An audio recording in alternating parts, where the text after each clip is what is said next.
¿A quién sino a ti, ilustre Ciudad de México, que das el nombre a un reino vastísimo, donde floreció un tiempo la singular cultura de sus primeros fundadores y donde florecen las letras y toda suerte de erudición europea?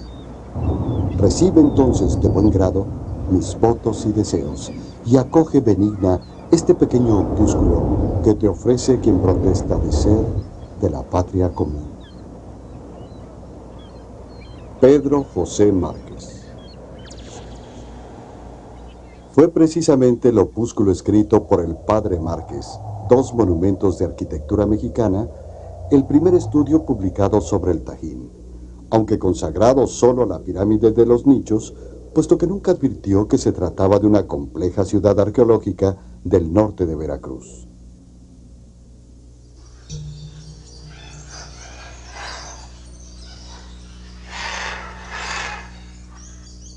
El ilustre jesuita novohispano no conoció el Tajín.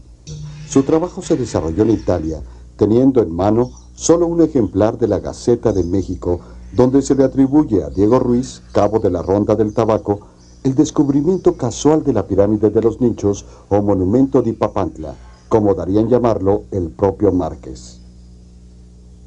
Unos 2 siglos antes, Cristóbal de Tapia, quien fuera encomendero de Papantla en los años que siguieron a la conquista de México, escribió en 1581 que este pueblo se llama Papantla, porque en tiempos de su gentilidad hubo un principal que se llamaba Papantzin, que recogió cierta gente y pobló aquí, y cuando vino el marqués del Valle, Hernán Cortés, tuvieron nueva de su venida, y como vieron que Montezuma se había sujetado, aunque ellos no estaban a él, se sujetaron al dicho marqués. El Tajín ya se encontraba en ruinas cuando ocurrió esta última fundación. Si aún existía memoria de tan antiguo lugar, solo sería entre los totonacos, quienes debieron avecindarse en esta región costera hacia el año 800 de nuestra era y convivir con la gente del Tajín por espacio de unos 300 o 400 años, tiempo durante el cual pudieron asimilar su cultura.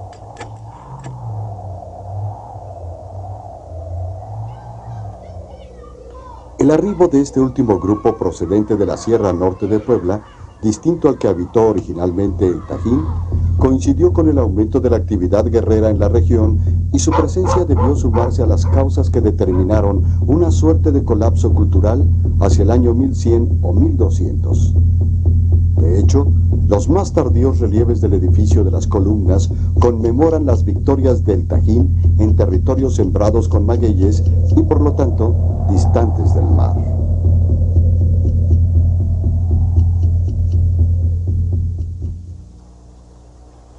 Los últimos años del siglo XI fueron los tiempos de 13 Conejo, quizá uno de los últimos gobernantes de la ciudad y el único cuyo nombre ha llegado hasta nosotros.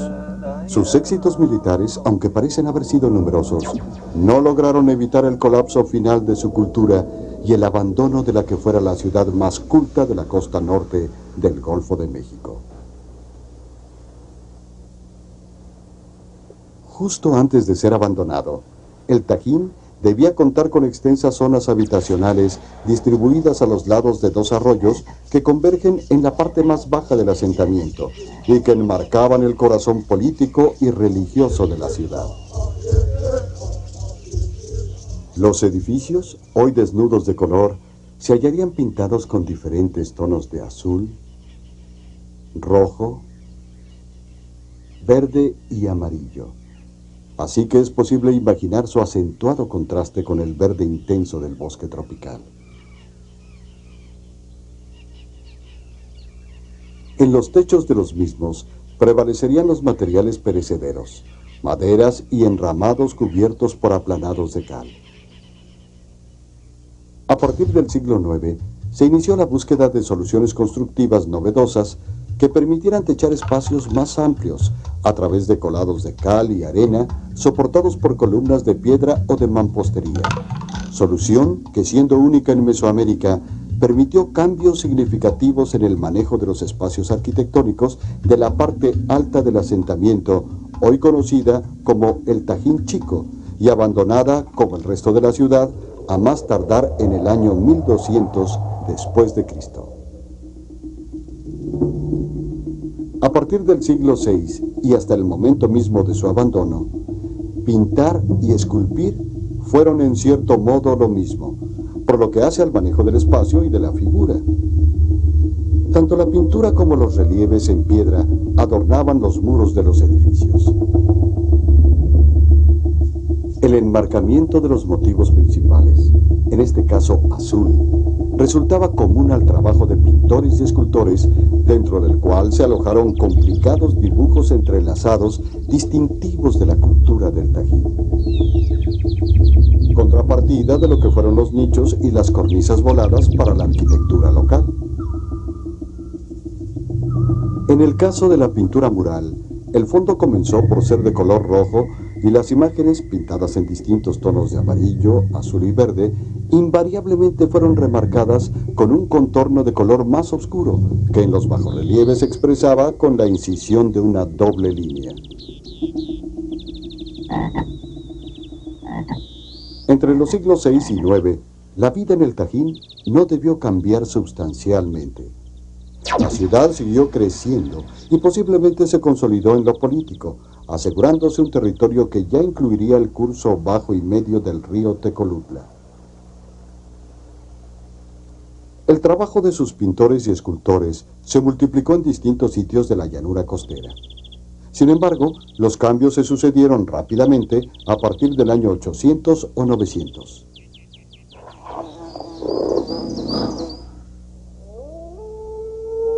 Fue entonces cuando parece reforzarse la actividad guerrera en la región, derivada de una serie de circunstancias que aún no comprendemos, y donde resulta incierto el papel que probablemente jugó el grupo totonaco. De cualquier manera, para entonces estaría emergiendo en el Tajín una suerte de aristocracia sustentada en la guerra y responsable de profundas modificaciones culturales. La pintura mural no debió quedarse atrás. Olvidó bien pronto la filigrana de entrelaces que la caracterizaba, pintados con una línea negra muy suelta sobre un fondo de color azul turquesa. El oficio de los pintores se había transformado. El fondo de las figuras sería solo el blanco del aplanado de cal y encima, sin que mediara algún color, se pintaron verdaderas procesiones de guerreros a la manera de los relieves del edificio de las columnas. En el siglo XI todo era muy distinto. Los itinerarios comerciales de la gente del Tajín los habrían llevado más allá del cofre de Perote y de la región de Coatepec. Incluso es probable que para entonces hubieran fundado verdaderas colonias en la región de Misantla, como lo fueron Morelos Pachil y Yogualichan, esta última justo en el parteaguas de la Sierra Norte del estado de Puebla. Territorios donde crecían aquellos magueyes que se representaron en los relieves del edificio de las columnas y en los tableros centrales del juego de pelota sur del Tajín. No resulta difícil imaginar la importancia política que tendría el Tajín Chico y en particular el edificio de las columnas para los últimos gobernantes del Tajín. Fue precisamente ahí, en el patio y en los aposentos interiores, donde debió decidirse la suerte de la ciudad. El edificio de las columnas fue, sin duda, la obra arquitectónica más importante del último siglo de su historia. Labrados en la piedra de aquellas columnas, quedaron los relatos de los últimos episodios de gobierno. Al pie de aquel edificio permaneció el viejo Tajín. La pirámide de los nichos, los juegos de pelota y el grupo del arroyo apenas fueron modificados. Su apariencia solo se actualizó. El mayor esfuerzo constructivo se concentraba entonces en el Tajín Chico. A pesar de aquella vitalidad de los últimos 2 o 3 siglos, el Tajín finalmente fue abandonado. ¿De quiénes descendían sus últimos gobernantes? ¿Cómo había sido la ciudad que heredaron? ¿Por qué fundarla precisamente ahí, en un terreno tan inestable donde aflora el agua del subsuelo? Sobre el Tajín de épocas anteriores al siglo VI, solo tenemos información muy parcial. aunque es probable que ya se hubiera dado forma a la plaza de la pirámide de los nichos y al grupo del arroyo. Los edificios no serían entonces los que hoy conocemos, ya que la intensa actividad constructiva de los siguientes siglos terminó por alterar el aspecto original de las construcciones más antiguas. De cualquier forma, son varios los ejemplos de esculturas y relieves tempranos que han perdurado, aunque rotos, entre la piedra común de edificios posteriores. El desarrollo cultural de esta parte de Mesoamérica tiene por lo menos 4000 años de historia. El Tajín solo ocupa 7 siglos de ella, y sin embargo resulta sumamente difícil conectarla a sus etapas más tempranas.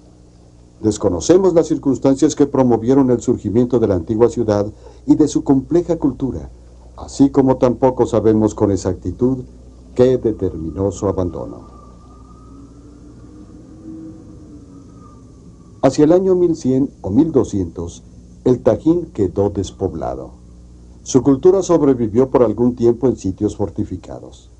Sin embargo, su identidad debió diluirse poco a poco hasta pasar inadvertida en los tiempos de la dominación mexica de la llanura costera. Nunca más volvió a construirse de igual forma. Los tableros con nichos y las cornisas voladas del Tajín no tuvieron eco en edificios de periodos posteriores, como tampoco los complicados entrelaces de sus relieves. Hoy, los abuelos, los más viejos de la región, aún recuerdan el nombre de Anixátl. Ellos no saben su significado, puesto que, según dicen, no es palabra de la familia Totonaca. Sin embargo, creen que ese fue el nombre del último gobernante del Tajín.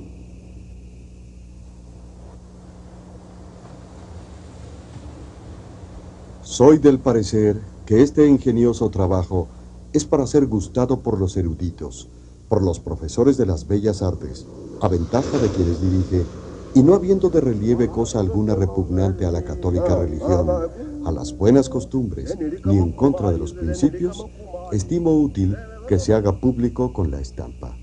En fe, Roma, 12 de enero de 1804. Girolamo Masi, arquitecto.